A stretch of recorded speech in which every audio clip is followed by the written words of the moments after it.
जिसे हराया नहीं जा सकता, उसे बदनाम करने की कोशिश की जाती है। और आज वही साजिश हमारे समय के सबसे तेज, साहसी और जन नेता एडवोकेट चंद्रशेखर आजाद जी को बदनाम करने के लिए रची जा रही है। बहुजन आंदोलन के इतिहास में यह कोई नई बात नहीं है।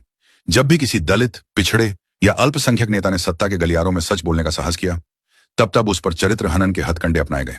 बाबा साहब डॉ. भीमराव अंबेडकर से लेकर मान्यवर कांशीराम और बहन कुमारी मायावती तक, सब पर कभी जाति के नाम पर, कभी निजी जीवन के नाम पर कीचड़ उछाला गया। और अब वही प्रायोजित पटकथा फिर से दोहराई जा रही है। इस बार निशाने पर हैं भीम आर्मी के संस्थापक, नगीना से सांसद और करोड़ों युवाओं के प्रेरणा स्रोत चंद्रशेखर आजाद जी। सवाल यह है कि अचानक इतना झूठ, इतनी अफवाहें और इतने मंचों से चरित्र हनन का प्रयास क्यों? क्योंकि आज बहुजन समाज के पास फिर से एक ऐसा नेता है जो झुकता नहीं, बिकता नहीं और बोलता वही है जो अन्याय के खिलाफ हो, जो संसद में जाकर संविधान की बात करता है, युवाओं की बात करता है, शिक्षा, रोजगार और बराबरी की बात करता है। 2015 में जब भीम आर्मी बनी, तब से लेकर आज तक यह नेतृत्व सिर्फ मंचों पर नहीं, सड़कों पर संघर्ष करते हुए दिखा। 2017 के सहारनपुर आंदोलन से लेकर 2023 के कानूनी लड़ाइयों और 2024 के चुनावों तक चंद्रशेखर आजाद उस आवाज का नाम है जिसे कोई धन बल, कोई जातिवादी सोच और कोई मीडिया ट्रायल दबा नहीं सका। यही वजह है कि अब विरोधियों ने मैदान छोड़कर चरित्र हनन की गली पकड़ ली है।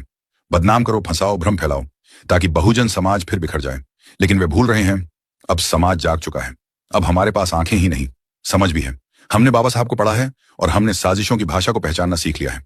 हम जानते हैं कि यह पूरा प्रकरण एक सोची समझी रणनीति का हिस्सा है। हम जानते हैं कि जब कोई नेता सत्ता के अहंकार को चुनौती देता है तो उसकी गोली मारकर हत्या कराने की कोशिश की जाती है। उससे बच गए तो अब उन्हें झूठे आरोपों में उलझाना एक पुराना हथियार है। और हम यह भी जानते हैं कि चंद्रशेखर आजाद जी इस आंदोलन की उम्मीद है और उम्मीदों को आप अफवाहों से नहीं मार सकते। इसलिए हम इस साजिश को नकारते हैं। हम इस चरित्र हनन की राजनीति का विरोध करते हैं। और हम चंद्रशेखर आजाद जी के साथ पहले से कहीं अधिक मजबूती से खड़े हैं, क्योंकि यह सिर्फ एक व्यक्ति का नहीं, एक विचार का अपमान है, एक आंदोलन को कुचलने की कोशिश है। और जब हमला विचार पर होता है तो जवाब सिर्फ समर्थन नहीं होता, संगठित प्रतिरोध होता है। सावधान रहिए, संगठित रहिए और अपने नेता पर विश्वास रखिए। अभी बहुत लंबा रास्ता तय करना है और हम झूठ के नहीं, हक और इंसाफ के साथ चलेंगे।